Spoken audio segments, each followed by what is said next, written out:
Fala aí, meus queridinhos e minhas queridinhas.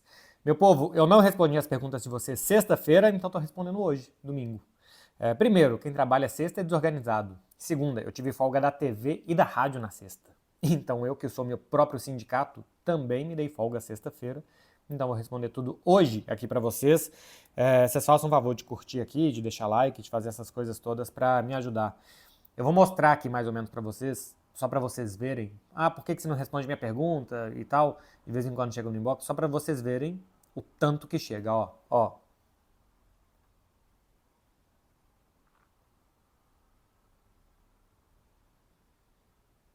E não para. Não para, não para. Ó a velocidade do scroll. E não para. Cara, são milhares de perguntas. Então, assim, eu seleciono, eu leio boa parte, não consigo ler todas. Eu leio boa parte e eu pego os temas que vocês estão perguntando, os que eu consigo responder, porque tem coisa que eu não sei que vocês perguntam, e tem coisa que dá pra achar no Google, gente. Então, eu tento selecionar aqui mais ou menos o que é mais interessante que vocês mandam. Muito obrigado, tá? Pra todo mundo que manda. Eu tento atender o máximo que eu posso. Vamos lá, a primeira pergunta é do Rodrigo Pauli. Com a demissão do Ramon Dias, você acha que Dorival seria um bom nome pro Corinthians? Eu acho que sim. Dos técnicos brasileiros, o Dorival é dos melhorzinhos que tem. Já rodou para tudo quanto é lado, já fez bons e maus trabalhos. É um técnico bom para o Brasil. Não sei se a bagagem em seleção brasileira nesse momento pesaria muito para o Dorival, se ele ficaria muito marcado, se as pessoas teriam menos paciência pelo fato dele não ter tido sucesso na seleção, e se isso poderia atrapalhar ou não. Mas se é para ter um técnico brasileiro que conhece o contexto, Dorival é um desses aí. É um bom técnico, mas não tem nada de mais e nada de menos, sabe? Eu realmente fico muito chateado pelo nível dos técnicos brasileiros, pela dificuldade de achar sentido no trabalho dos técnicos brasileiros, consistência, estilo de jogo bem definido. E o Dorival é um desses. Já fez muitos bons trabalhos, trabalhos completamente irrelevantes, trabalhos ruins, como todos os outros. Parte por culpa do técnico, parte por culpa da cultura do futebol brasileiro de demitir muito rápido, então um técnico montar um time meio que de qualquer jeito para ganhar de qualquer jeito. Mas assim como na seleção era difícil muitas vezes ver as intenções do time, com o Dorival isso acontece também nos times. É difícil ver a intenção do que o time dele quer fazer. Fez um bom trabalho no São Paulo, tinha feito um bom trabalho no Flamengo, estava antes no Ceará, já tinha rodado bastante. Acho que é um bom nome, sim. É um bom nome. Tem uma aqui do P. Fioravante. Vale a pena tentar recomeçar a vida na Europa, com cidadania europeia na casa dos 30? Isso aqui é toda a informação que eu tenho sobre você. Eu acho que vale. Eu acho que sempre vale a pena morar fora de onde a gente mora, seja do país, da cidade, de alguma coisa assim, porque acrescenta com que a gente possa ver como outras pessoas veem o mundo. Veem os mesmos problemas, as mesmas situações, as mesmas alegrias e tristezas. Então, sempre você olhar as coisas com perspectiva é bom. Você aprender como outras pessoas veem o planeta e as situações cotidianas e depois como que você via e como que você vai passar a ver. É muito enriquecedor. Então, se você tem perto de 30 anos, você ainda tem tempo para se recolocar no mercado de trabalho, para descobrir outra coisa que você quer fazer, você tem energia, a questão da cidadania é muito importante, então você já tem isso resolvido também, eu acho que é uma boa. Se quem está assistindo isso não tem oportunidade de ir para a Europa, mas tem oportunidade de mudar de cidade, de estado no Brasil, eu acho que sempre é uma boa, por algum período da vida, fazer isso. Porque a gente aprende bastante. Eu aprendi, estou há 10 anos já em Barcelona, gosto muito daqui. Moraria em outro lugar para ter de novo essa experiência de aprender mais culturas, mas eu acho que é uma boa sim. G. Bial M. Ou Beal. Essa semis contra a Inter é a final da Champions pro Barça antecipada? Abraço, Marcelinho. Não é a final antecipada, não. É a semifinal antecipada e no presente momento também. Porque não dá pra dizer que quem passar de Inter e Barcelona vai ganhar a Champions pelo que vem do outro lado. Paris Saint-Germain tá fazendo uma grandíssima temporada. A segunda parte de temporada do Paris Saint-Germain é quase que irretocável. E o Arsenal também mostrou que é um time muito competitivo. O Arsenal sabe jogar em muitos contextos diferentes. Faz um jogo muito completo o Arsenal. Tanto sabe atacar bem, ter boa posse de bola, sabe muito bem o que faz com a bola no pé, sabe se defender melhor ainda, sabe jogar tanto com a bola no pé como sem a bola. É um time que se defende muito bem, muito solidário, é um time bom de bola parada, jogadores fortes, físicos. O Arsenal também é um timaço de futebol. Então, a Inter é muito difícil para o Barcelona, é o pior encaixe possível, na minha opinião. 3 zagueiros, time muito físico, bom contra-ataque, boa bola aérea, o Barcelona defende mal bola aérea, tomou gol do outro dia do Betis de bola aérea, não foi 1-1? Não sei se foi pro Betis, acho que foi. Tomou gol do Dortmund de bola aérea também, então não é um bom encaixe para o Barça, não. O Celta veio aqui ontem de novo no esquema de 3 zagueiros, com jogadores que correm nas costas da defesa e fez 3 gols.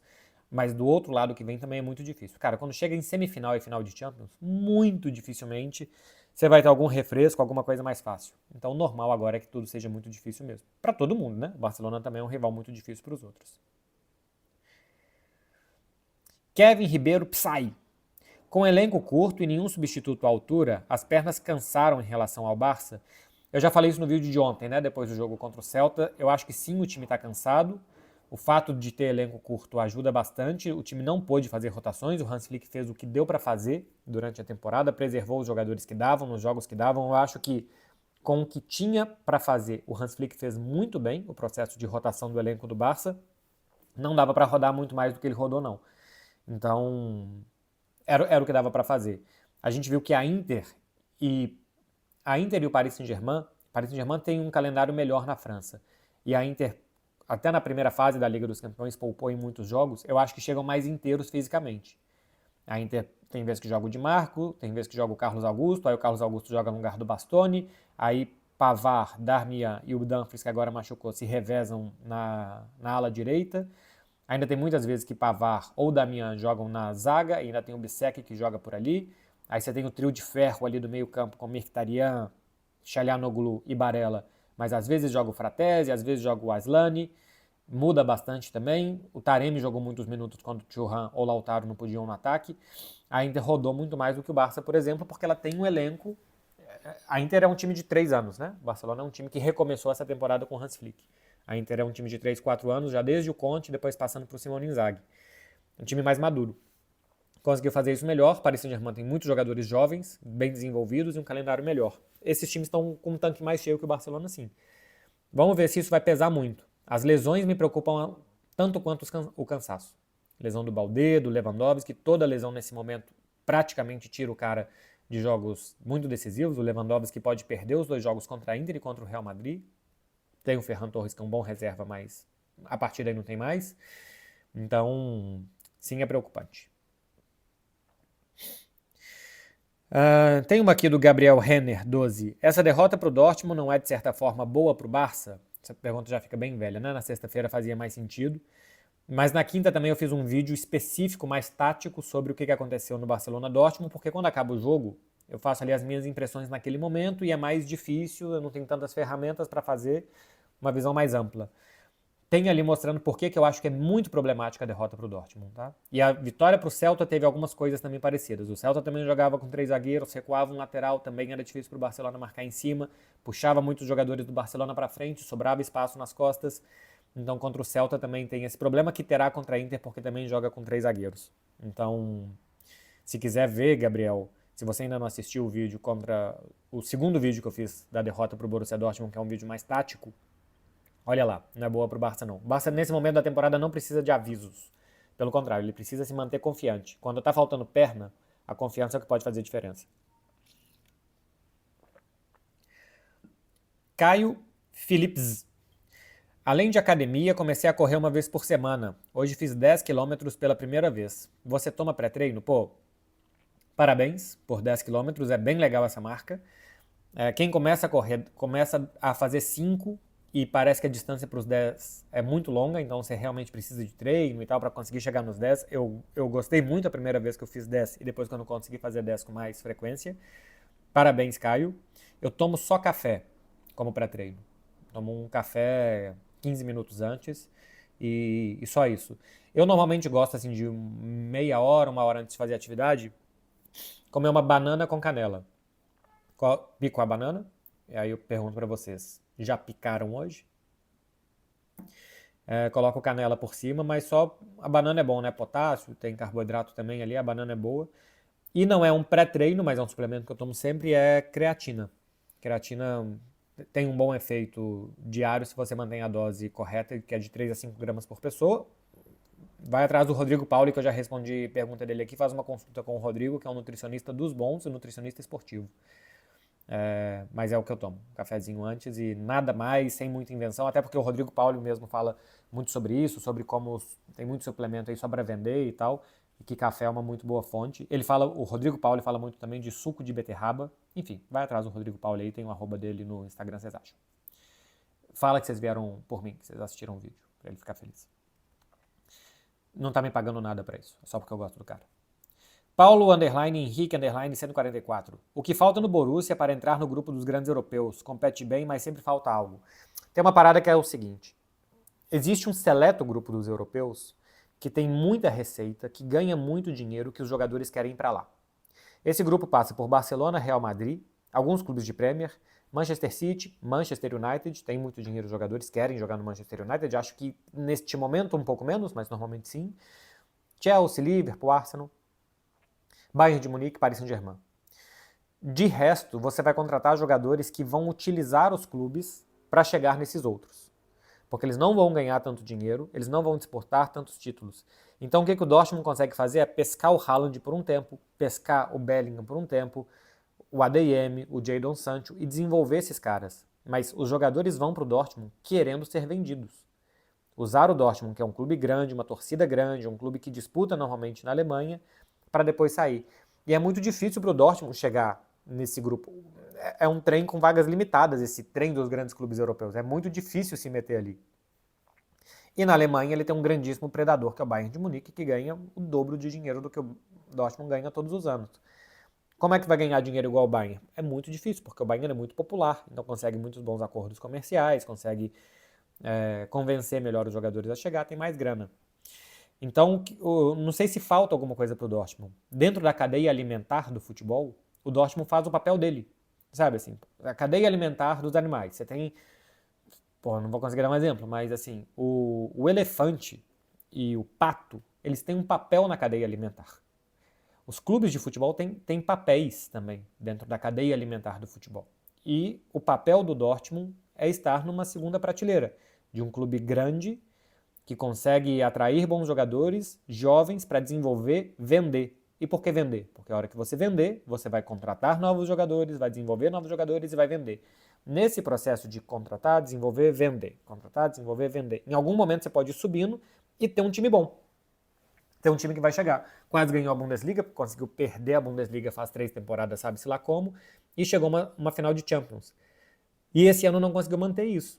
Porque os caras vão saindo, nem sempre a reposição dá certo, nem sempre encaixa de primeira, jovens são inconstantes, então um ADM, um Byron Gittens, um Match, esses caras nem sempre são constantes o suficiente para chegar e resolver. O Ian Couto chegou e não resolveu, por exemplo. Então é o papel do Dortmund. Ele tem que tentar fazer esse papel cada vez melhor para quem sabe de vez em quando brigar. Mas ele sabe também o lugar dele. Ele sabe que ele é um clube que tem que fazer o melhor possível para quem sabe brigar. E não como o Bayern, por exemplo, que tem que fazer o melhor possível e tem que brigar. Tem que. Não tem outra opção que não seja brigar por todos os títulos. Lucas Campos, 33. MB, Bayern necessita ir ao mercado? Ronald Araújo seria uma boa? E mais um lateral? Precisa ir para o mercado, sim. Falta um reserva para o Harry Kane, um jogador que possa ser um atacante de área. O Bayern tem jogado num 4-2-4, né? Abre o Olise de um lado, Sané e Gnabry pelo outro. Quando está com todo mundo, Musiala e Harry Kane por dentro. É muito mais um 4-2-4 que um 4-2-3-1 quando estava jogando todo mundo, né? Laimer e Davis pelos lados, Kimmich por dentro com ou Pavlovic ou Palhinha. Acabou jogando Goretzka no final da temporada. Eu acho que precisa de melhores zagueiros. O Ronald Araújo é uma boa, porque por mais que o Bayern queira sair jogando com a bola no pé e tal, ele também consegue se adaptar a outras coisas. E o Araújo é um zagueiro que corre muito bem para trás, para frente, para antecipar jogadas menos, mas para trás ele é muito potente, ele domina muito a área. Então, para um time que joga com a defesa alta, correr para trás também é importante. O Ronald Araújo faz isso bem, acho que sim, pode ser uma boa. E também pode jogar quando precisar na lateral, mas aí mais defensivo, mais só para ajudar na marcação.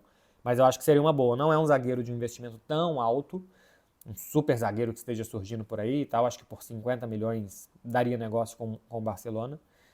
E é um bom zagueiro. Não faz uma boa temporada, mas é um bom zagueiro. Eu também acho que precisa de laterais. tanto na direita como na esquerda. O Sacha Boey não virou, né? Ainda não conseguiu se desenvolver o suficiente para ter nível Bayern de Munique, e na esquerda falta gente. Eu até acho que o Stanisic pode ajudar na direita, tá? O Stanisic com o Xabi Alonso no Leverkusen tinha jogado bem. Acho que falta mais pela esquerda do que pela direita. Não vai ser um lateral ofensivo. Você vai ter que mudar um pouco o perfil do time e tal quando ele jogar por ali. Mas precisa especialmente de zagueiro confiável, porque os que tem não são, e de lateral esquerdo e um reserva para o Harry Kane. Pedro Rezende, oficial 10. Qual o erro do Ancelotti para o jogo contra o Arsenal? Não acho que tenha tido um erro específico para o jogo contra o Arsenal. Acho que o erro do Ancelotti, ou o problema do Ancelotti foi não ter conseguido nessa temporada. Eu sempre fico com medo de acabar a bateria. Acho que o problema do Ancelotti foi não ter conseguido nessa temporada refazer o time mais uma vez. Quando ele perdeu o Benzema e ganhou o Bellingham, ele conseguiu refazer o time, meteu o Rodrigo e Vinícius no ataque, o Bellingham chegando de segunda linha, um time bem protegido na defesa, a média de gols sofridos era muito baixa, se defendia bem, roubava a bola contra ataques muito rápidos. Era roubar uma bola e uma bola longa para Vinícius, Rodrigo correr, às vezes para o Bellingham também. O time fazia isso muito bem. Nessa temporada, ganhou o Mbappé e perdeu o Kroos. Então, primeiro ele tinha perdido um atacante e ganhado o meio-campista. Ele conseguiu equilibrar. Agora ele perdeu um meio-campista e ganhou um atacante. Então era só voltar ao que era 2022 e 2023. Não, porque o Mbappé não é um Benzema e o Bellingham não é um Toni Kroos. Sabe? Então, assim, as características mudaram dos jogadores da temporada 22 e 23 para 24 e 25. E aí ficou de muito difícil encaixe. Porque ele perdeu o jogador que dá sentido ao jogo no meio-campo, que era o Toni Kroos, e o Bellingham é um jogador de chegada à frente. Com o Mbappé, você tem menos necessidade dessa chegada à frente, porque o Mbappé está ocupando um espaço ali. Então o Ancelotti não conseguiu, em muitos momentos da temporada, dar encaixe para esse time, fazer com que esse time tivesse boas posses de bola, que acionasse bem os jogadores na frente. E não só no jogo contra o Arsenal. O jogo contra o Arsenal é um reflexo de toda a temporada. Até poderia estar passado pelos bons jogadores que tem, individualmente são bons jogadores, mas coletivamente não foi em nenhum momento da temporada. Até pode salvar a temporada ainda, pode ganhar a Copa do Rei, um confronto direto contra o Barcelona. O Barça também vem trupicando. O jogo do Barcelona é muito melhor que o do Real Madrid, tá? O jogo coletivo do Barcelona é infinitamente melhor do que o Real Madrid nessa temporada, mas individualmente o Real Madrid tem bons jogadores e o Barcelona está com desfalques muito importantes como o Baldé e o Lewandowski. Então até pode salvar a temporada. Numa dessas o Barcelona pode tropeçar no Campeonato Espanhol, tem confronto direto. Depois do confronto direto, eu tô falando isso aqui, o Barcelona ainda tem Villarreal, Espanhol em Cornellá, um jogo duríssimo, e Atlético de Bilbao. Então o Barça tem que ver se o Real Madrid tropeça até o Clássico e tentar matar no Clássico, tá? Porque depois vai ser duro pro Barcelona. Ainda pode salvar a temporada, mas coletivamente o Ancelotti não conseguiu nessa temporada. Tem culpa o Ancelotti, mas acho que muita diretoria que falou, se conseguiu na temporada passada, nessa também vai conseguir. E nem sempre, porque na temporada passada teve muito mérito do Ancelotti, muito, para quem não vê ele como tático, eu acho que é assim, o que ele fez na temporada passada mostrou isso, mas nem sempre ele vai conseguir, e nessa ele não conseguiu. Douglas Adriano 633. Tenho certeza que é torcedor de São Paulo e a própria foto mostra isso. Eu podia ter visto antes. Se o Rafinha ganhar a Champions, ele será o favorito para a bola de ouro? Essas coisas aqui dependem, porque a gente está analisando isso antes das semifinais. Vai que o Barcelona ganha da Inter 2-0, 2 gols do Lamine, jogo de volta 2-2, 2 gols do Lamine. Chega na final, Barcelona e Paris Saint-Germain, 3-2, 3 gols do Lamine. Então, Douglas, falar isso agora, aí vai ganhar a Copa do Rei 1-0 gol do Lamine, chega no Clássico contra o Real Madrid, tudo se decide 1-0 gol do Lamine. Falar isso agora é muito difícil. Hoje, com o que a gente tem hoje, o Rafinha é um grande favorito, acho que o Lamine é favorito para estar entre os 3 da bola de ouro. Com a eliminação do Liverpool na Liga dos Campeões, com a eliminação do Real Madrid na Liga dos Campeões, isso muito precocemente ajuda com que eles possam ganhar ainda mais favoritismo, mas o futebol, a gente tem que ter o jogo antes de falar quem é que vai ser o favorito, o que vai acontecer e tal. Toda semana chega esse tipo de pergunta e eu fico meio sem entender, parece que é automático, se ganhar é esse, se perder não vai mais, tal, sem que o jogo aconteça. Especialmente porque no time do Rafinha tem um cara que tem uma história muito grande por trás dele, de expectativa e tal, e também de bom futebol, que é o Lamine. Para mim, o Rafinha faz uma temporada melhor que a do Lamine. O brilho e a expectativa em cima do Lamine é maravilhoso, mas a temporada objetiva do Rafinha é bem melhor. São 53 participações em gols nesse momento. O Lamine, se eu não me engano, tem 31. Deixa eu ver. Vou olhar isso rapidinho aqui para vocês. Nem precisava, né? Nem uma pergunta sobre isso, mas ainda assim eu fiquei curioso agora, porque tem algum tempo que eu não atualizo gols do Lamine. Vamos ver. Já tô quase lá, gente. quase lá. O Lamine tem 32 participações em gols, 14 gols, 18 assistências. O Rafinha tem mais assistências e tem mais do que o dobro de gols. Objetivamente, o Rafinha está muito melhor. Então, tem que esperar jogar. Esperar jogar, se vai ganhar, se não vai ganhar, como que vai ganhar, como que não vai ganhar, pra gente saber. Mumu, underline Doff, ou Dofê. Marcelo, como funcionam as luvas? Por que clubes passaram a pagar ao invés de economizar? Os clubes sempre pagaram luvas, sempre. Desde os anos 90. E não é assim, ao invés de economizar. Pô, vamos economizar, vamos pagar esse dinheiro aqui que a gente podia estar economizando. Nunca foi uma opção não pagar luvas para economizar. Nunca foi. Luvas é o prêmio de assinatura de contrato. Então o cara vai ganhar um salário e ele às vezes ganha um prêmio também, um valor por assinar um contrato. Quando um jogador vem grátis para um clube, as luvas costumam ser muito altas porque você meio que compra o jogador dele próprio.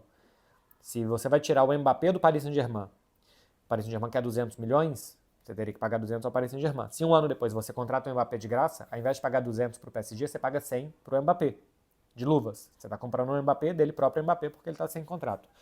E normalmente o que os clubes fazem, ou com contratos terminados, né, que você pega o cara de graça, ou comprando de algum clube e paga o prêmio de assinatura, é porque para depois ele não pesar na folha salarial, para não gerar muito ciúme entre os jogadores também, tá? Serve um pouco para isso. Por exemplo, se o cara chega ganhando 15 milhões num clube e o principal jogador ganha 20, aí você coloca ali uma luva de 100 milhões para dividir em 4 anos, vai dar 25 milhões por ano, ele vai ganhar 40 no final das contas. Mas o salário dele vai contar 15, então o cara que ganha 20 não vai ficar assim tão chateado porque o salário é 15 no final das contas.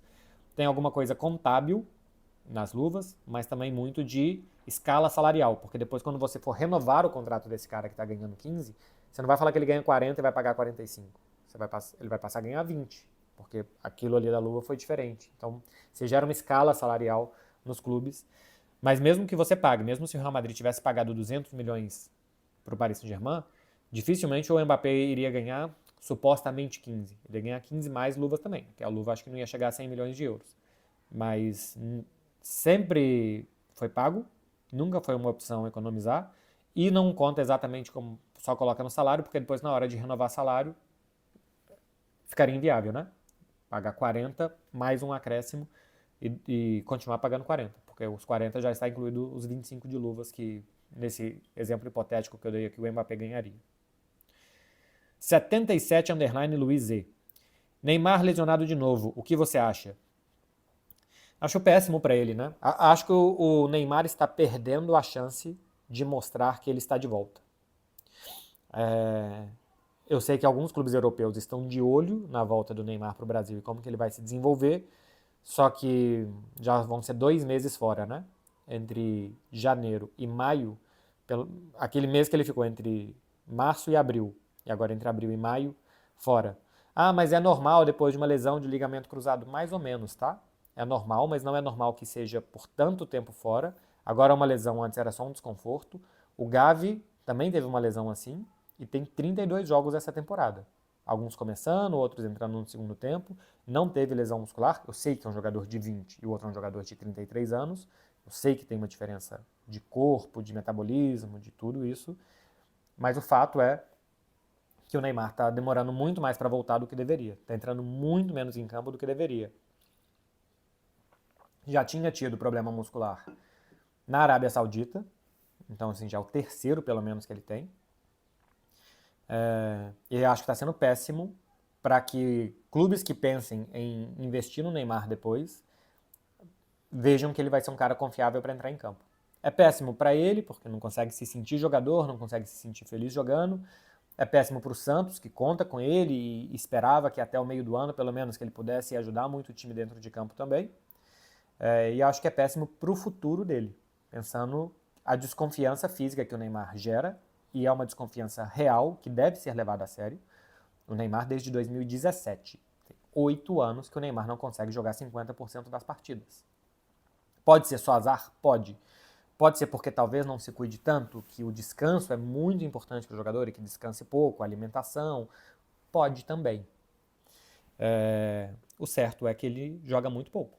Neymar é um fato. Neymar joga muito pouco, ele é muito pouco confiável fisicamente. Tecnicamente, ele não gera nenhum tipo de dúvida. Um jogadoraço, depois de Messi e Cristiano, é o melhor dessa geração. Mas a dúvida física tem que ser levada em conta. E a partir do momento que ele joga 45 minutos contra o Fluminense, 30 minutos contra o Galo, e se lesiona outra vez, é de se desconfiar. Quem for oferecer um contrato para o Neymar, quem está pensando em oferecer um contrato para o Neymar, tem que estar desconfiado. Acho que não tem outra. Sai Douglas Sóstenes. Tem cuidado da sua saúde mental no meio desse caos que está vivendo? Pô, tem. Eu não vou aqui toda semana ficar, por mais que vocês estejam sendo incríveis e mandando muitas mensagens, mas eu não vou ficar toda semana aqui meio que me vitimizando para eu não parecer um coitadinho. Mas essa pergunta aqui é interessante porque tem muita gente mesmo que quer saber essas coisas de saúde mental. É muito importante a gente fazer o que a gente pode fazer. Eu faço terapia já, assim, desde o ano passado eu tô fazendo, tô gostando. E olha que eu já tinha respondido perguntas anteriormente falando que eu não fazia e que não tinha sido pra mim e tal. Acho que a partir do momento que a gente para de querer respostas, que a gente vai num terapeuta pra ele falar faz isso, faz aquilo, você não vai ter sucesso. Quando você vai querendo saber por que que eu sou assim, por que que eu reajo assim, por que que eu atuo dessa maneira, por que que eu sinto tanto isso, e você vai puxando os cabos para entender, é muito legal. É um pouco dolorido, incômodo. Tem vezes que eu saio da terapia super leve e tem vezes que eu saio muito pesado, mas é muito legal se conhecer. E eu estou fazendo isso. Então estou gostando muito de me conhecer, de entender melhor por que que eu reajo de uma forma, por que que eu ajo de outra, por que que eu sinto tanto algumas coisas, tem coisas que me pesam muito por muito tempo, e por que que eu não consigo deixar aquilo ali e tal.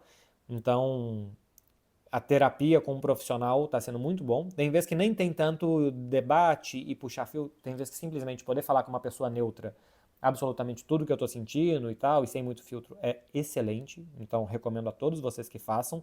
E existem outras coisas terapêuticas que são muito boas pra gente. É muito simples. Tentar dormir bem, dormir em bons horários, não vai dormir tarde pra caramba, dorme num horário decente, faça atividade física. Atividade física libera hormônio, que é muito positivo pra gente, libera endorfina, libera ferormônio, faz o nosso corpo funcionar melhor, vai fazer você chegar mais cansado no final do dia para dormir melhor, me alimentar bem, tomar água, tomar sol, vitamina D é muito importante também para essas coisas. Então, assim, o que dá para eu fazer, eu tô fazendo e eu tô bem. Assim, tô legal, realmente é um caos, mas tô legal. E é simplesmente mais uma mensagem para vocês mesmos, assim. Façam o que vocês puderem para se manterem bem. Comer bem, dormir bem, tomar água, tomar um pouco de sol é fundamental. E se puder fazer uma terapia, uma atividade física, alguma coisa prazerosa assim, também recomendo. E muito obrigado para todo mundo de novo e tal que tá mandando. Fico muito, muito feliz. Bruno Carriel 7906. Quando a gente vai ter time português nas fases finais da Champions? É mais ou menos o que eu tinha falado do Dortmund, né? Passou esse trem da globalização com vagas limitadas e é muito difícil que os times portugueses se coloquem ali. Acho que o Benfica tem uma arrecadação por ano na casa de 200 milhões de euros, normalmente contando venda de jogador. É muito difícil de concorrer com os clubes que têm 800 milhões de receita por ano. Você ganhando 4 vezes menos, 3 vezes menos às vezes. E não é que você está ganhando 4 vezes menos em um ano. É todos os anos ganhando 4 vezes menos. Antigamente, nos anos 90, nos anos 80 e mais para trás ainda mais, não existia tanto essa diferença financeira que existe. Hoje, os patrocinadores pagam muito para esse clube seleto de times de futebol, então tem muito dinheiro para poucos times. As cotas de televisão de determinados campeonatos é muito maior, de Premier League, por exemplo, do que do campeonato português. A atração que você consegue fazer com os jogadores. Antigamente, os clubes portugueses ainda conseguiam contratar jovens jogadores, promessas da América do Sul, que ainda os clubes europeus não tinham se interessado. Hoje, os clubes europeus vão buscar o Estevão, o Vitor Roque, o Endrick, o Vinícius, muito novos no Brasil, coisa que antes eram os portugueses mais que faziam, né? Então é difícil que a gente volte a ver. O Benfica chegou recentemente em quartas de final e tal, algumas vezes. O Porto também teve mais ou menos por ali, ano passado nas oitavas de final contra o Arsenal, teve algumas temporadas atrás contra o Chelsea em quartas de final, mas não é o normal e é muito mais difícil que passe dali, porque realmente começa a funilar muito. Então, pode ser que algum ano, dependendo do encaixe do adversário, de quem enfrentar nas oitavas, nas quartas, que possa chegar mais longe. Agora, como uma constante, um time português em fases finais, é muito pouco provável pela diferença de investimento a cada ano. Essa distância que existe, esse descolamento que existe de um grupo de uns 8 clubes europeus para o resto, o normal é que faça com que esses 8 clubes sempre estejam lá na frente, em relação aos outros. fica difícil para os portugueses, para o Borussia Dortmund, para o Atlético de Madrid eventualmente, e para outros que não conseguem se juntar a esses. Júnior De Faveri. O Barça pode ter se arrependido de não ter vendido o Araújo muito mal nas últimas partidas. Abração. Acontece que o que parece é que não teve proposta pelo Ronald Araújo. No início do ano, quando ele estava naquela de renova, não renova, saíram muitas notícias de um interesse da Juventus. E depois aqui também teve notícias de que a Juventus de fato nunca interessou de fazer proposta, de querer comprar o Ronald Araújo. Foi noticiado que tinha uma proposta, isso pode ter sido passado por alguém ou da Juventus para tentar valorizar, ou do próprio Ronald Araújo para tentar fazer com que o jogador fosse renovado o quanto antes pelo Barcelona. Então não sei se o Barcelona se arrependeu de algo que ele nunca pôde fazer. Se não chegou proposta, como que ele ia ter vendido o Ronald Araújo? Eu acho que não queria vender, que o Hans Flick queria o Ronald Araújo. Eu acho que se tem um jogador no banco de reservas com um valor de mercado de 50 milhões de euros, pode ser uma boa vender, porque tem a posição coberta pelo Inigo, pelo Pau Cubarsí, Christensen, pode jogar por ali o Condé. Poderia chegar, por exemplo, um de graça, né? Eu acho que seria um muito bom negócio se vender ou Christensen ou Araújo por 50 milhões e chegar o Jonathan Tah de graça. Eu acho que é muito bom negócio, mas eu acho que não teve chance de arrependimento porque não teve chance de venda. Que o Araújo não está bem nos últimos jogos, acho que não está. Acho que ele entrou bem no 4-0 contra o Dortmund, em algumas partidas ele foi bem, mas, por exemplo, contra o Leganés e a volta contra o Dortmund ele não foi bem. Não foi nada bem. Então, tem que subir de nível mesmo. Carlos Gustavo, underlines. Tem alguns aqui. Gostou da postura do Cruzeiro contra o Bahia? Acredita que pode dar certo na temporada? Foi o primeiro jogo bom do Cruzeiro em meses, né? Acho que desde aquele jogo contra o Botafogo, esse jogo contra o Bahia foi o melhor. Eu não assisti o jogo ao vivo, depois eu vi melhores momentos e é muito difícil comentar com melhores momentos. Vi alguns vídeos de pessoas falando sobre. Parece que o Cruzeiro realmente jogou muito bem, assim, pelos melhores momentos, o volume de jogo, especialmente no primeiro tempo, é muito bom. Eu assisti contra o São Paulo, e por mais que o jogo, especialmente no segundo tempo, tenha sido muito ruim, de bola pra cá e pra lá, achei o time mais junto, o time mais compacto, o time com um pouco mais de sentido mesmo do que tá querendo fazer. Com um pouquinho mais de aproximação, trocando um pouco mais de passes, menos acelerado. Uma coisa que eu não gosto do Cruzeiro desde o ano passado, que é um time acelerado demais. Parece que toda bola tem que fazer um gol quanto antes. Um time com muita pressa para fazer gol. Nos últimos 2 jogos, contra o São Paulo sim, e aparentemente contra o Bahia, o time pelo menos teve um pouco mais de calma. O que acontece, Carlos Gustavo Underlines, é que isso está acontecendo quase em maio. Esse processo para pensar que o Cruzeiro poderia chegar longe, crescer com os jogadores que tem, isso deveria estar sendo feito em janeiro. Então que pode, mas o Cruzeiro está 4 meses atrás de muitos times. O Cruzeiro está começando agora, foi o primeiro jogo bom do ano do Cruzeiro. Pode arrancar muito rápido, o futebol brasileiro é muito mais dinâmico do que outros, porque não tem uma hierarquia muito definida, né, de Barcelona, Real Madrid, Atlético, e se o Celta começa a jogar bem, ele custa chegar por ali, nem vai chegar nesses, aliás. Então até pode, porque o futebol brasileiro é realmente muito equilibrado e quando as coisas dão certo você pode ir bem. Mas assim, foi um jogo contra o Bahia, alguma coisa contra o São Paulo, ainda é muito, muito pouco.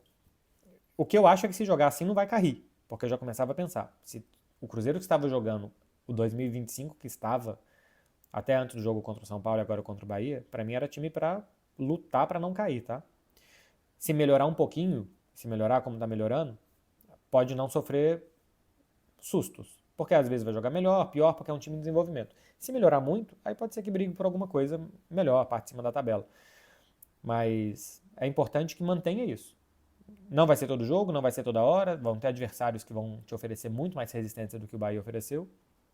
Então tem que conseguir manter essa coerência futebolística, de jogar muito junto, de ter posse de bola de qualidade, de girar o rival de um lado para o outro, para achar espaço e não tentar cada jogada, fazer um gol, ataca de qualquer jeito, perde bola, se defende de qualquer jeito, está muito exposto. Me parece um Cruzeiro com mais sentido nas últimas partidas. Vamos ver. Dans Raimundo. O que tem em comum e de diferente entre Inter e Barça das semis de 2010 e 2025? De igual, tem que a Inter naquele ano ganhou a Tríplice Coroa, esse ano está brigando pela Tríplice Coroa. O Barcelona 2010 não brigou por tríplice coroa, caiu cedo na Copa do Rei, acho que para o Sevilha, mas era um muito bom time de futebol. O Barcelona é um time mais propositivo, que ataca mais, a Inter é mais defensiva, pode ser mais defensiva essa Inter, porque ela também pode atacar bem. E para por aí, tá? De resto, tentar fazer muitos paralelos e tal, não tem muito. A Inter de Milão do Mourinho de 2010 não se defendia com 3 zagueiros como essa, era 4-2-3-1. O Barcelona era um time mais pausado com Guardiola do que explosivo, que é esse com Hans Flick. Aquela eliminatória se decidiu em Barcelona, essa se decide em Milão. Tem pouquíssima coisa em comum, as duas eliminatórias, pouquíssima coisa. Por mais que o Barcelona queira atacar e a Inter quer se defender, o Barcelona ataca de forma diferente e a Inter se defende de forma diferente. Sei que parece meio irresistível, né, de tentar lembrar e fazer coisas e tal, mas eu acho que não tem quase nada em comum em relação a 2010. Segue funcionando aí, né, cara? Eu tô traumatizado por uns vídeos que eu fiz e parou no meio. 7 Kaká Araújo. Você acha que o quarteto de ataque do Real Madrid vai dar certo ou tem que abrir mão para equilibrar? Pode dar certo, mas é muito difícil. A gente já tá no final da temporada e é uma temporada taticamente ruim do Real Madrid, muito exposto, faz menos gols e sofre mais gols que a temporada passada. E a temporada do quarteto, né? Talvez nem fosse a intenção do Carlo Ancelotti ter o quarteto sempre. Mas ele também teve tantos desfalques no meio campo. Tinha hora que não podia jogar o Camavinga, que não podia jogar o Tchouaméni, que o Ceballos se machucou, que o Valverde teve que ir para lateral. Que nem o meio campo ele tinha muito à disposição, que ele teve que jogar com o quarteto pela falta de jogadores no elenco mesmo para montar um esquema diferente. É um time que faz menos gols que sofre mais gols. Então, assim, por enquanto, não deu certo. Que pode dar, pode, mas você precisa de desenvolver nos jogadores um sentido coletivo para marcar, para pressionar o rival. É um time que vai marcar melhor na frente do que atrás, e o Real Madrid nos últimos anos marcava melhor atrás do que na frente. Então, são encaixes que ainda não funcionaram. O Real Madrid pode salvar a temporada ganhando Copa do Rei e quem sabe La Liga, mais por individualidades nesse momento, se o time conseguir dar uma resposta de ânimo, de brio, de força e pelos muitos bons jogadores que tem na frente e atrás, tá? Porque o Courtois também ganha jogos. Ou pelo menos evita que perca muito fácil, como foi contra o Arsenal, por exemplo, na ida e na volta. Mais por isso do que pela tática. Para a tática pro ano que vem, se sai o Ancelotti, por exemplo, e chega o Xabi Alonso, que é um técnico mais ofensivo, mais corajoso para marcar na frente e tal, pode ser que com o quarteto dê. Mas você precisa colocar especialmente em Vinícius e Mbappé, e eu diria 70 no Mbappé, 30 no Vinícius, ou 65, 35, uma mentalidade trabalhadora defensiva sem a bola muito maior. O Mbappé precisa aprender isso muito mais do que o Vinícius. O Vinícius passou a ajudar mais em algum momento da temporada e o Mbappé não. Com esses dois jogadores ajudando muito pouco sem a bola, você vai pressionar mal na frente ou você vai se defender com 2 a menos quase atrás, os adversários vão sair jogando com muita facilidade. Dá para jogar com quarteto, mas tem que ter uma melhora sem bola muito grande. E depois com a bola também, de encaixe, de como é que o time vai atacar. Gustavo Alencar, 969. Quando o Barça volta para o seu estádio? Acho que tem alguma outra pergunta de Camp Nou aqui? Deixa eu ver. Por enquanto não. Barcelona pretende voltar em setembro, porque para a Liga dos Campeões. Então ele deve fazer ainda parte do mês de agosto em Montjuic, porque se o Barcelona começar a temporada na Liga dos Campeões em Montjuic, ele precisa jogar toda a primeira fase em Montjuic. São 4 jogos. E 4 jogos no Camp Nou dá muito mais grana e é muito melhor para o clube do que em Montjuic. Né? Por uma questão de igualdade, de equidade do campeonato, ele precisa jogar toda a fase em um estádio só. Recebe a Atalanta em Montjuic e depois joga contra o Arsenal no Camp Nou, é muito diferente para todos. Então, continuar trabalhando em agosto no Camp Nou para poder jogar em setembro, ainda não com o Camp Nou completo. Não sei se vai ser com cerca de 60 mil ou um pouco mais do que isso. Mas a grama está pronta para ser plantada e vão começar agora a colocar os assentos da primeira e segunda área VIP. O que é muito importante para que a Liga entenda que existe uma área VIP, que foi vendida, e que aí o Barcelona possa utilizar o dinheiro da venda dessa área VIP como fair play, né? Porque o Barcelona recebeu já parte desse dinheiro, só que a Liga falou, pô, você está vendendo algo que não existe. Como foi mais ou menos com aquelas alavancas e tal. Pô, vocês estão vendendo algo que não existe, mas estamos construindo, mas não está pronto. Então precisa estar pronto para a La Liga falar, beleza, agora esses 100 milhões aqui podem ser contabilizados. Não é que o Barcelona não pode usar, eles podem ser contabilizados, do ponto de vista contábil mesmo. Então vai poder usar. E isso já tem implementação. Então quando estiver pronta a área VIP, o Barcelona pode, de fato, contabilizar esse dinheiro e utilizar. E em setembro deve voltar jogando estádio. Então ainda tem, está no meio de abril, maio, junho, julho, agosto, setembro. Maio, junho, julho, agosto, setembro. 5 meses aí ainda, praticamente, para ajeitar o Camp Nou para voltar na temporada que vem. Leminhos.ph. Beckler, por que o Neymar é um jogador tão de e se? Por que não vejo essa pergunta frequente em outros? Acho que a gente não tem nenhum outro jogador recente que tenha gerado tanta expectativa e não conseguido corresponder totalmente, né? Você tem jogador que se machucou muito, que não virou o que se esperava, mas que não gerava tanta expectativa. O Neymar é um dos melhores do mundo, um dos melhores dessa geração, e que há muito tempo não consegue. Então a gente tem aquele gostinho do Neymar que ele fez no Barcelona, alguma coisa no Paris Saint-Germain, na seleção, e muito que ele fez no Santos, porque ele passou a se machucar, né, assim, uma parte depois dos 25, 26 anos de idade. E a gente fica pensando se ele não tivesse se machucado, o que ele poderia ser. Então é por isso que a gente viu bastante do Neymar sem se lesionar. Ele não é um jogador que se lesionou desde o início. A gente viu muito do Neymar sem se lesionar. E ele era muito bom antes de se lesionar tanto. E depois, entre ida e volta de lesão, ele normalmente joga bem também. Então o IC é por isso, pela expectativa gerada. Outros que se machucaram tanto não geraram essa expectativa. E outros não se lesionaram. O Salah não se lesionou, o De Bruyne não se lesionou. Então a gente viu 100% desses caras. A gente viu 100% do Neymar por menos tempo. A gente não viu 100% por 100% do tempo. A gente viu 100% por 50% do tempo. O Neymar dos 18 aos 26. E dos 26 aos 33, essa outra metade, a gente viu a conta gotas, né? A gente viu metade só. E a metade importante ele costumou ficar fora. Temporada 17 e 18, ele se machuca antes no mata-mata da Champions. 18 e 19, se machuca antes no mata-mata da Champions. 19 e 20, que é a temporada do Covid. A gente vê o Neymar naquela temporada jogou até o final, uma temporada de menos jogos.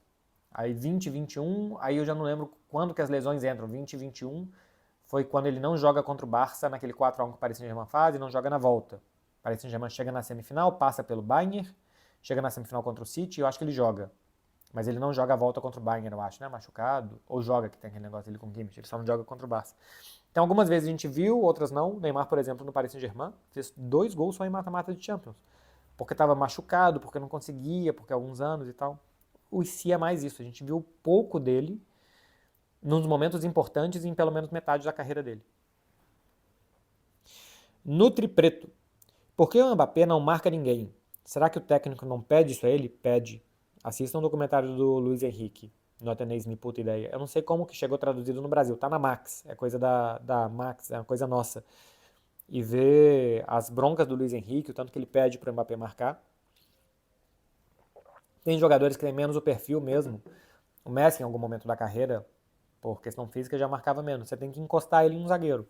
Anula um atacante num zagueiro e os outros vão fazer mais pressão e tal. Acho que foi o que o Luiz Henrique tentou fazer contra o Borussia Dortmund dele no Schlotterbeck. Só que tem uma bola que o Mbappé erra, que ele vai tentar marcar a bola pro goleiro, o Schlotterbeck limpa, lança o Füllkrug naquele gol no Siegfried Iduna Park. Ele não tem esse perfil, ele é um cara incompleto futebolisticamente, porque faz parte de ser um jogador de futebol você jogar sem a bola também. E o Mbappé faz isso mal. Acho que os técnicos pedem e ele não consegue melhorar nisso. Emanuel Fidem.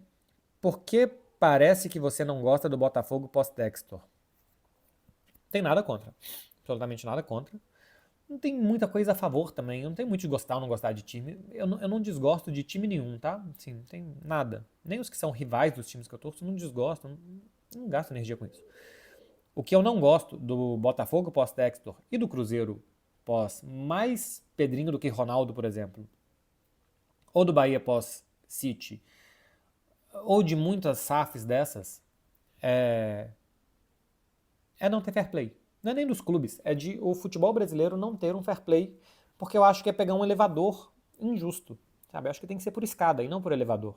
Então, um clube que ganha 200 milhões de reais por ano, gastar 1 bilhão porque alguém vai assinar um cheque, eu acho muito injusto com os que ganham 200 milhões de reais e não tem alguém para assinar um cheque de 1 bilhão para fazer contratações e para saldar as contas. Eu acho injusto. Acho que o clube só poderia gastar o que ele gera.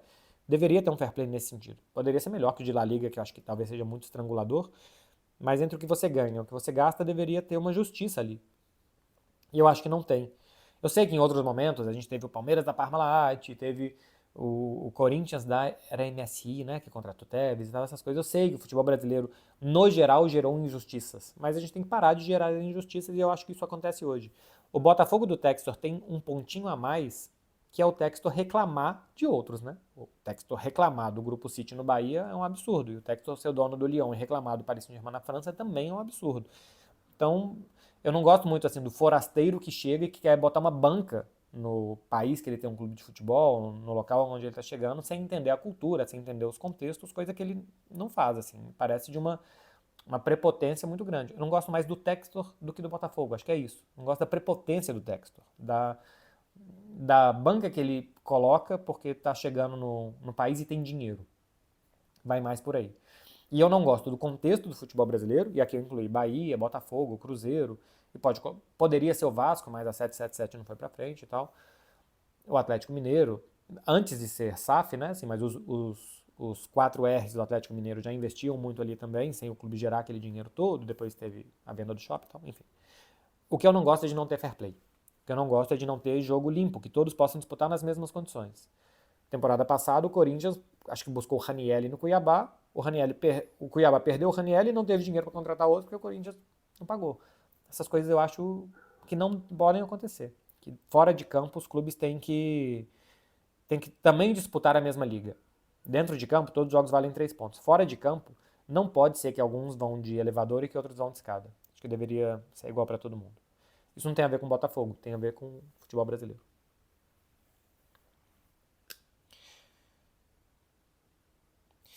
Alex Mac. O que falta de reforço para o Barça? Laterais e pontas. O resto, assim, falta alguém para o lugar do Pedri? Não, é porque o Pedri é único. Dá para fazer um meio campo com Frank de Jong, Gavi e Dani Olmo. Eric Garcia, Gavi, Firmino, assim, sabe? Com várias formações diferentes. É porque o Pedri é a qualidade. Agora, Rafinha e Lamine não tem reservas. Baldé e Condé não tem reservas. O Lewandowski tem o Ferran, o Dani Olmo tinha o Marc Casador, o Dani Olmo, o Frank de Jong tinha o Marc Casador, o Dani Olmo tem o Firmin, o Pedri tem o Gavi, os zagueiros têm outros zagueiros, o Ter Stegen tem o Chesney. A diferença de Rafinha e Lamine para Ansu Fati e Paul Victor, ou até para o Ferran. O Ferran jogou bem como ponta contra o Celta agora, porque não foi ponta, foi um segundo atacante. Mas acho que ele vai melhor como um falso 9 ou um 9 do que como segundo atacante.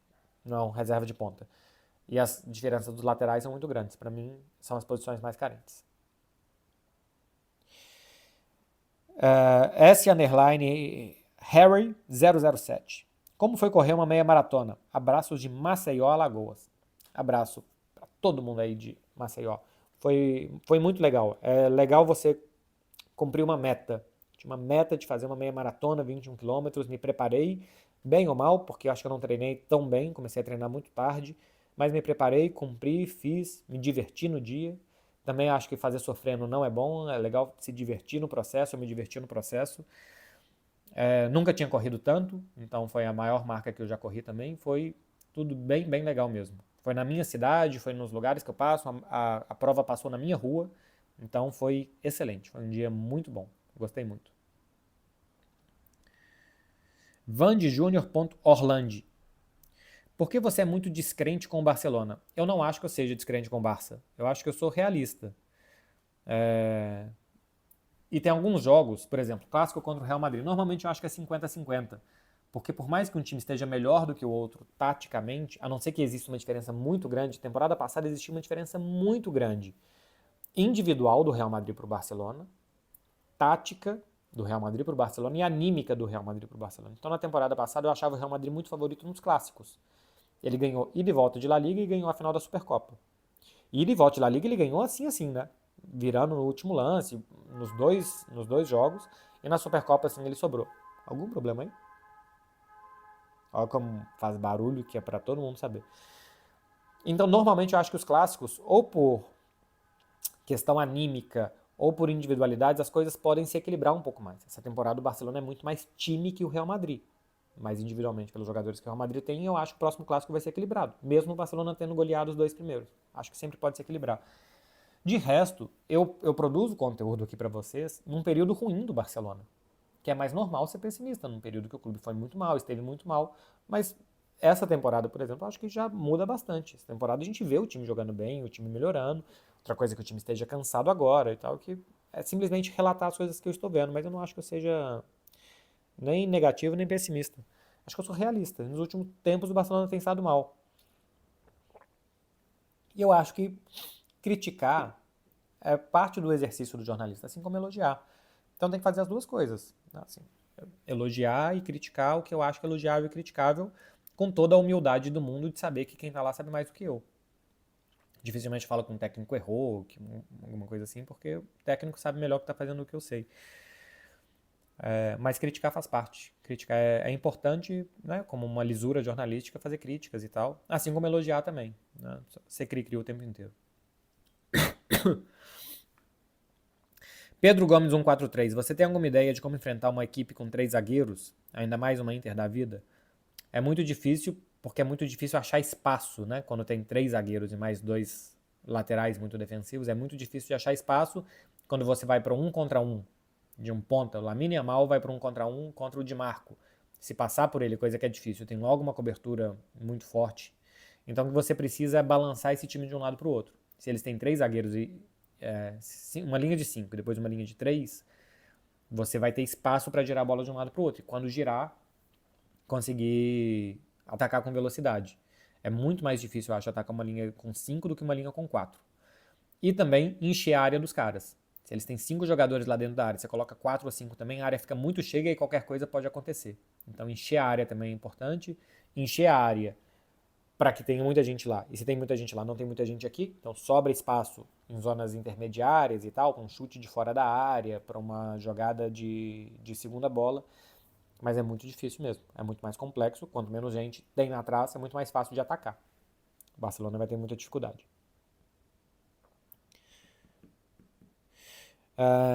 Ju Mastrulho.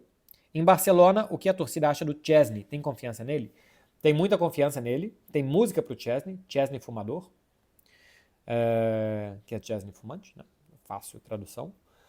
Eu acho que se hoje a gente fizer uma enquete se o Ter Stegen deve voltar e ser titular, acho que para essa temporada a maioria vai dizer que não. Termina com o Chesney que tá dando certo, a partir da próxima temporada, que não seja no momento, voltando um goleiro machucado no momento decisivo, eles zeram a conta e disputam uma posição.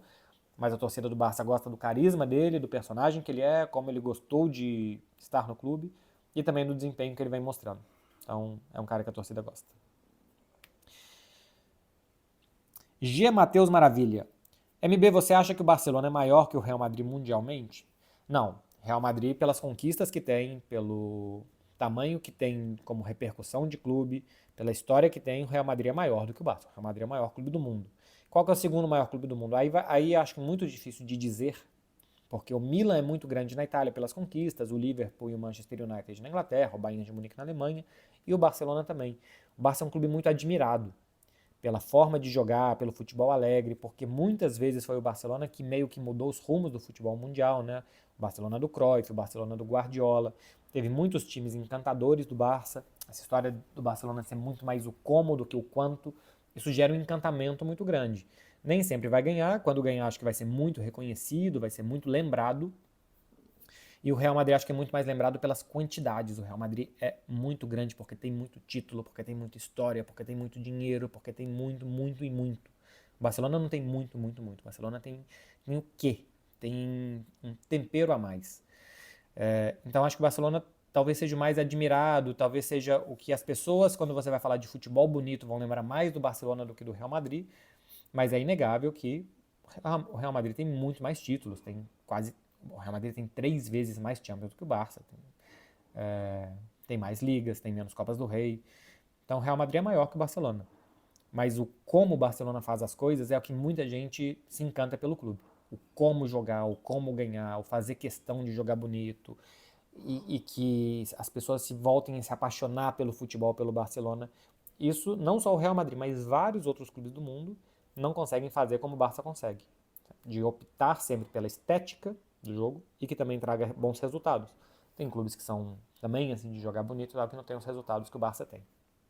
Acho que a coisa vai mais por aí, tá? Isso que a gente fala assim de torcida e tal, eu não tenho nenhum problema de admitir, eu como torcedor do Barcelona, que o Real Madrid é o maior clube do mundo, o clube mais vencedor. Eu também não tenho nenhum complexo de admitir que o como o Barcelona faz as coisas é muito mais apaixonante, na minha opinião, do que como o Real Madrid faz. Então, cada um depois escolhe o clube que gosta, ou nenhum desses e vai torcer para qualquer outro. Duas últimas, que são bem aleatórias. Andrei Araújo 01. Levanta quanto no supino? Você tá aguentando quanto na rosca? Supino reto, 30 de cada lado, em 4 séries de 10. Supino inclinado, eu tenho feito com halteres e não com barra. E aí é halteres de 24, cada um. É o que eu tô fazendo nesse momento. Mas isso aqui tem muito de quantas repetições, quantas séries, né? Assim, se o supino é o primeiro exercício que você faz de peito, sugiro que seja. Então, assim, descansado, primeira série e tal, 4 séries de 10 com 30 quilos. Se fosse 3 de 8, acho que eu conseguiria fazer com 32,5, alguma coisa assim, talvez. Com uma ajudinha ali, porque eu morro de medo da barra cair na cara. Quando é com halteres e não com barra, eu faço com 32. Então, é mais ou menos por aí. Mas não é isso que vai te fazer melhor, não é o peso. Execução, número de repetições, velocidade da repetição, tem um tanto de coisa envolvida. E para finalizar, Felipe Gomes X, o que te motiva, Marcelo? Essa pergunta tem sido o tema da minha terapia, inclusive, assim. O que me faz feliz? Você sabe que eu tô chegando à conclusão que é competitividade. Eu sou uma pessoa que precisa buscar alguma coisa nova, precisa ter uma cenourinha nova para correr atrás. Preciso competir. E não é nem que eu precise ganhar sempre. Por exemplo, eu gosto muito de jogar pádel. E eu não ligo de perder. Eu ligo de quando o jogo é ruim. Então eu gosto de ir lá e de competir, e a cada bola é uma nova história, a cada jogada é uma nova coisa e tal. É o que eu gosto. Eu gosto de competir. Quando eu vou correr, eu compito com os outros que estão lá correndo, mas eu compito comigo também, né? Assim, eu quero correr mais do que antes, eu quero correr melhor, num ritmo melhor, e para isso eu preciso treinar, e para isso eu preciso estar melhor preparado fisicamente. Eu gosto de competir. Tanto que futebol eu assisto muito, eu gosto de ver porque eu gosto da competição. Mais do que do meu time. Eu gosto de ver a competição, de sentir a competição. Então o que me motiva é competir. E normalmente eu compito comigo mesmo. Eu tentar fazer o melhor de mim no trabalho, eu tentar, teve a matéria da semana passada que foi boa, então dessa semana tem que ser melhor, porque da semana passada já não serve. Para fazer atividade física, queimei 800 calorias, então 850 na próxima. Eu sou muito competitivo. E ser competitivo e aprender a perder é muito bom, porque você não se frustra e você está pronto para a próxima. Porque você fica insatisfeito quando você perde, mas não saber perder e não saber por que perdeu é muito ruim. Então eu gosto de competir e como um trabalho de autoconhecimento, quando eu não vou bem, por que eu não fui bem, o que eu posso melhorar. É por aí que eu vou. Meu povo, quase uma horinha, hein? Aqui para vocês, respondendo as perguntas nesse domingo. Eu não sei se vai sair café com Beckler na segunda, porque eu queria ver a Inter de Milão hoje, mas vai ser no mesmo horário do Barça feminino, então não vou conseguir para analisar para vocês. O Paris Saint-Germain já jogou. O Arsenal não sei nem se vai jogar com titulares e tal, porque a Premier League está como está para o Arsenal, então eu queria mais ver os times Champions nesse momento final da temporada. Talvez eu veja o Real Madrid à noite, se der tempo, porque o jogo meu vai acabar às 8, até o pós-jogo e tal, não sei o que, talvez eu não consiga ver muito de Real Madrid Atlético de Bilbao. E eu não sei se eu vou conseguir ver alguma coisa de Campeonato Brasileiro, eu queria ter visto o Vasco e Flamengo, não consegui. O Grenal também não consegui, que era outro que eu queria ter visto. Enfim. Então talvez isso aqui já sirva como um café para vocês na segunda também, mas pode ser que tenha novidades. Tá falado, meu povo? Um beijo para vocês, hein? Bom domingo de Páscoa. Comam um chocolatezinho de vocês. Dê uma bela lambida num ovo. E vão aproveitar o domingo. Beijo, gente. Tchau, tchau.